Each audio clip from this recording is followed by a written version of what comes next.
आज का आजाद सिपाही अखबार आपने पढ़ा क्या? पढ़ते रहिए अपना लोकप्रिय दैनिक अखबार आजाद सिपाही। नमस्कार, आजाद सिपाही के प्राइम बुलेटिन में आपका स्वागत है। मैं हूं मनीष सिंह। आज की प्राइम की खबरें कुछ इस प्रकार हैं। रामेश्वर उरांव के बयान पर बवाल, गैरों के साथ साथ अपनों ने भी घेरा, मंत्री ने दी सफाई। सीएम हेमंत की घोषणा, खुशहाल झारखंड के लिए सरकार प्रयासरत। कांग्रेस विधायक ममता देवी ने सरकारी सुरक्षा लौटाई, कहा जनप्रतिनिधि हूं, जनता के बीच सुरक्षा की कोई जरूरत नहीं। महात्मा गांधी की पुण्यतिथि पर सीएम हेमंत सोरेन ने दी श्रद्धांजलि। डॉन अखिलेश का गुरु विक्रम वर्मा 3 साल बाद आया जेल से बाहर, पुलिस अलर्ट। अब आइए सुनते हैं खबर विस्तार से। वित्त मंत्री सह कांग्रेस अध्यक्ष रामेश्वर उरांव के एक बयान पर बवाल मच गया है। गैरों के साथ साथ उनके अपने भी नाराज हो गए हैं।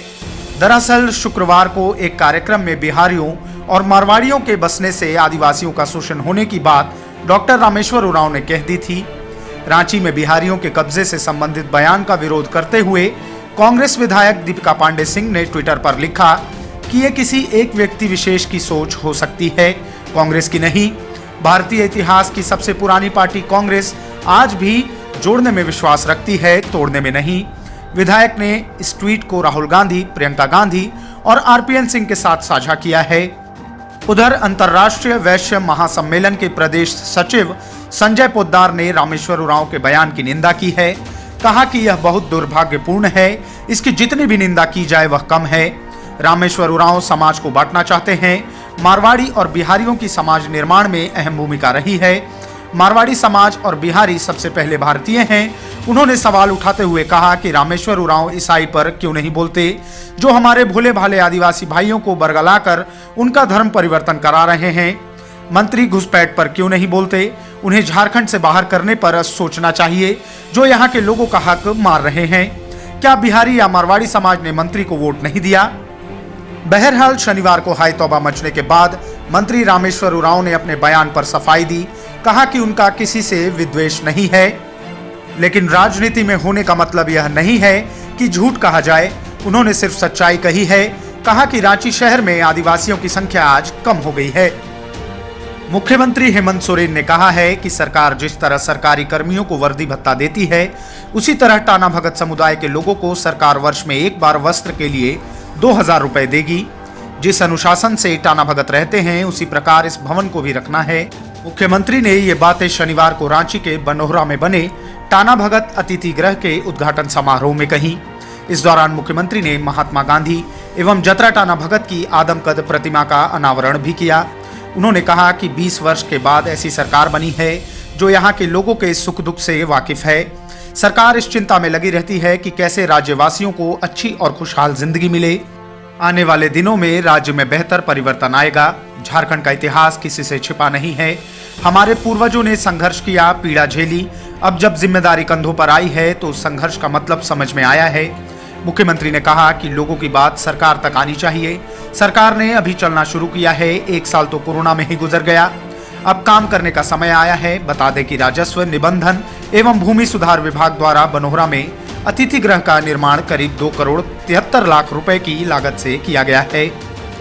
अतिथि गृह के निर्माण से अब टाना भगत समुदाय के लोगों को ठहरने एवं अन्य कार्यक्रम आयोजित करने में सुविधा होगी।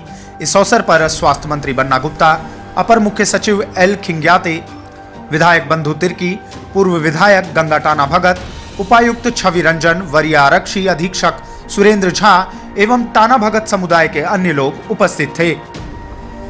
कांग्रेस विधायक ममता देवी ने अपने सरकारी सुरक्षा कर्मियों को लौटा दिया है। शुक्रवार की रात उनकी सुरक्षा में तैनात तीनों सुरक्षाकर्मी हवलदार बनवारी राम, मिथिलेश तिवारी और मिथिलेश यादव वापस लौट गए। आधिकारिक तौर पर इसकी कोई वजह नहीं बताई गई है।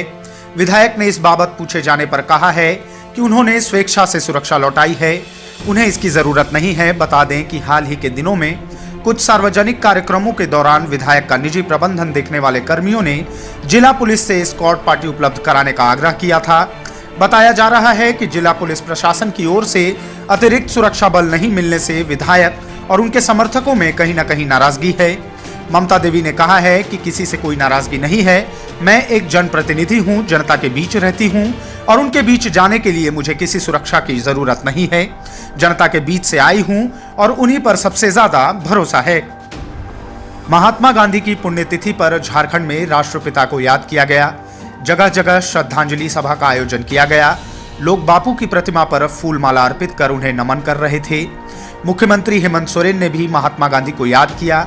मोरहाबादी के बापू प्रतिमा के समक्ष उन्होंने राष्ट्रपिता को नमन किया और श्रद्धांजलि अर्पित की।